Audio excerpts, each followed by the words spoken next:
Online Manipur YouTube channel swing bir mam pum nam po muga na taram nok seri han badem na maru be pawo ma korum ngan bukuman dagi lokchage hojik tawrisa communal conflict natte leibak amadi illegal immigrants singna landarak laga ireibak munna ba thugaina na ba hotnarak pani haina korum ngan bukuman na social media da tadur pawo manam hairi aduga mathang ki update asna ngasi sisipur da sniper na panba kuki ama mizoram da leyeng na ba pukre hairi aduga mathangi update asina manada sniper na panba jangkhulun sisipur da layengba ngamdadana mizoram da pukre hairi ma'am aduga mathangi update asina rims da thabak toramba kuki staff sing mapan lamgi hospital sing da duty pire hairi ma'am aduga mathangi update asina ngarang numidang da kuki sing na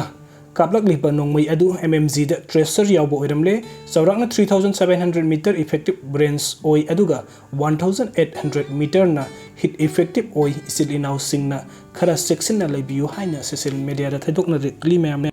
aduga mathangi update asina sugnu khul ngakpa singi hauji oiriba condition ni kangleisa singna angamba mateng khara do oirasu pangbiu haina phongdok piri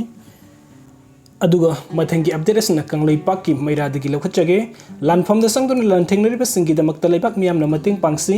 ima leibak manipur bu maset tana thugairaga kuki homeland semna bagi da makta kuki narco terrorist singna mamang sahi 2023 gi me hom dagi mitei miyam gi mathak da lan darak liba asi bharat lengak amasung manipuri lengak na thamapan helaba phawba kari sukhan da bagumna hanna yengbidana leire bharat ki lan mising manipur da thajilak laba sumasa gi pangthok pamthok mathu sapsana pangthok tana lan yengduna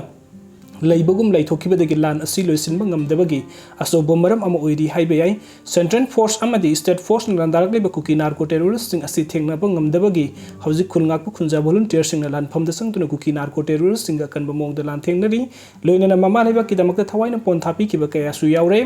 maduna lan haibasti kusu kulai chana thakna polom sing amadi atai sang da ya drbo polom sing mathau tai masi walabadi maithi ba haibadu oigadori pani maduna manipur gi miam na lan pham da sang duna mari ba ki da mukta lan thengnar ba khulngak ba khunja volunteer sing aram bai tengkol amadi atai lan asiga asoba thodang loduna lan thengnar ba sing gi da mukta laibak miam pum bana angam ba mateng pangbi pham thogi manipur da pura dalan da nungai ba punsi maren da leiri ba crorepati oiba mioi kya masing thingam da leiri asigum ba mioi sing asina mama laibak ki da mukta lan thengnar ba sing gi da mukta asang ba polom sing pum na bifam thogi aikoina tansiliba selsing siba matamda puduna satpe yabana te maduna ariba selsing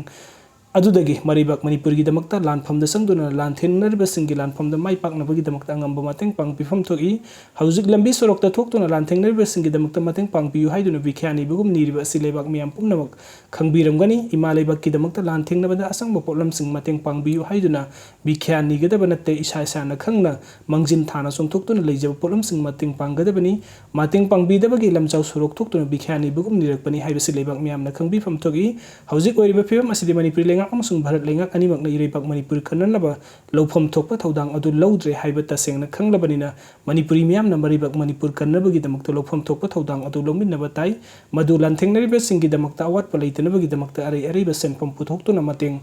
pangbana lan mai paknabagi maram oigani hairi